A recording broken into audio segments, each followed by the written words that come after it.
Assalamualaikum warahmatullahi wabarakatuh. Bertemu lagi bersama saya Piki Nugraha di Palembang Becerios.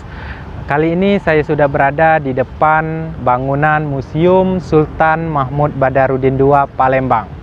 Bangunan ini dikenal sebagai bangunan siput karena bentuk anak tangganya yang menyerupai dari cangkang siput. Bangunan ini didirikan pada abad ke-19 sejak jatuhnya Kesultanan Palembang Darussalam ke tangan Belanda. Pada awalnya, bangunan ini diperuntukkan untuk rumah residen Belanda di kota Palembang. Museum Sultan Mahmud Badarudin II.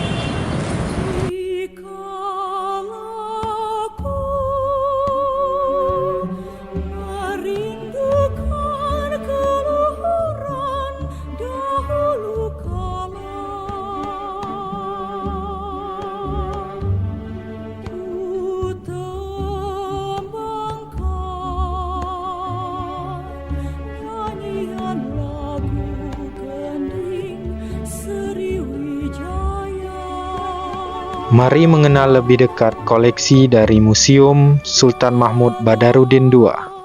Kita dengarkan cerita berikut ini. Terima kasih Cek Piki. Baiklah, pendengar dan pemirsa dan penikmat YouTube ini, akan saya jelaskan cerita tentang Museum Sultan Mahmud Badarudin II. Museum ini memiliki kisah sejarah dan kisah budaya yang tinggi, kemudian juga menyimpan kisah mistis tentang makhluk kasat mata yang mendiami bangunan ini. Apabila kita beruntung dan memiliki indera keenam, kita bisa melihat penampakan wanita bule dan anak-anak bule yang mendiami lantai 2 gedung ini.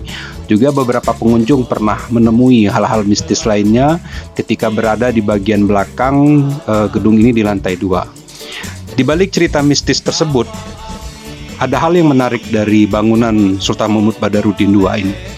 Lokasi museum ini awalnya adalah lokasi benteng atau Kuto Lamo, istana tua milik Sultan Mahmud Badarudin I, penguasa Kesultanan Palembang yang berkuasa tahun 1724 sampai 1758. Setelah Perang Menteng, Kesultanan Palembang itu dihapuskan, termasuk Keraton Kuto Lamo yang dihancurkan oleh pemerintah kolonial Belanda pada tahun 1823, tepatnya pada tanggal 7 Oktober 1823.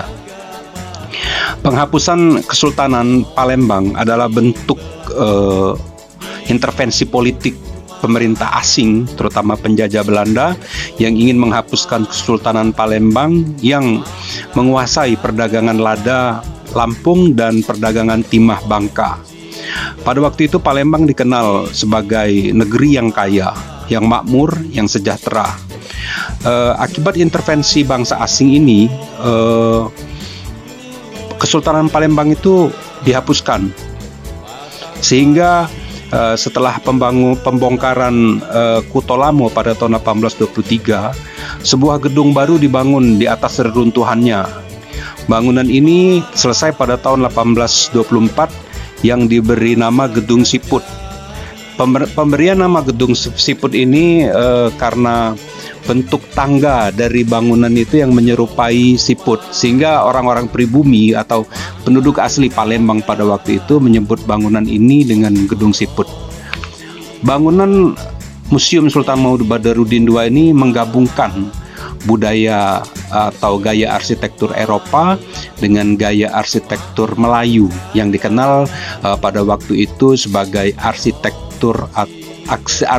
Indis atau budaya Indis, di mana tiang-tiang bergaya Eropa dipadu-padankan dengan atap limasan rumah khas Palembang. Bangunan Museum Sultan Mahmud Badarudin II ini pernah dijadikan sebagai kantor residen kolonial Belanda.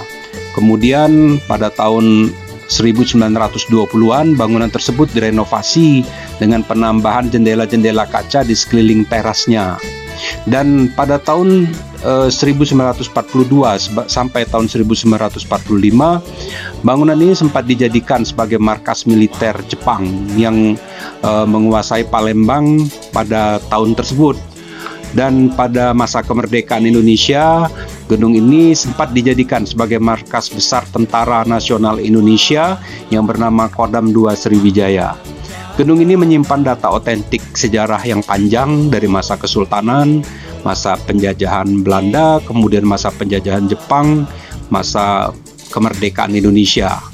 Dan museum ini juga menyimpan catatan kelam pada bagian bawahnya ketika banyak pekerja-pekerja lokal yang membangun gedung tersebut tewas bekerja sebagai pekerja rodi pembangunan gedung ini.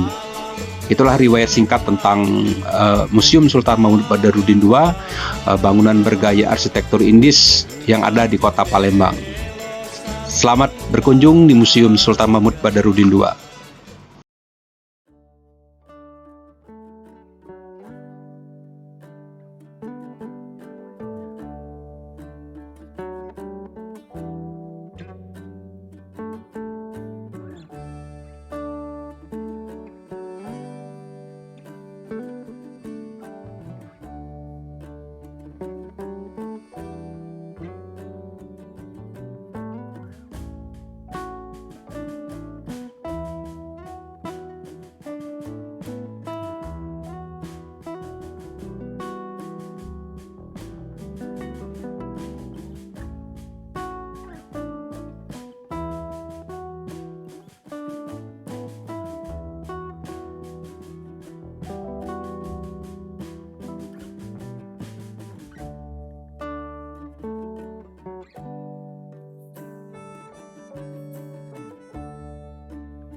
Demikianlah cerita singkat Museum Sultan Mahmud Badarudin II.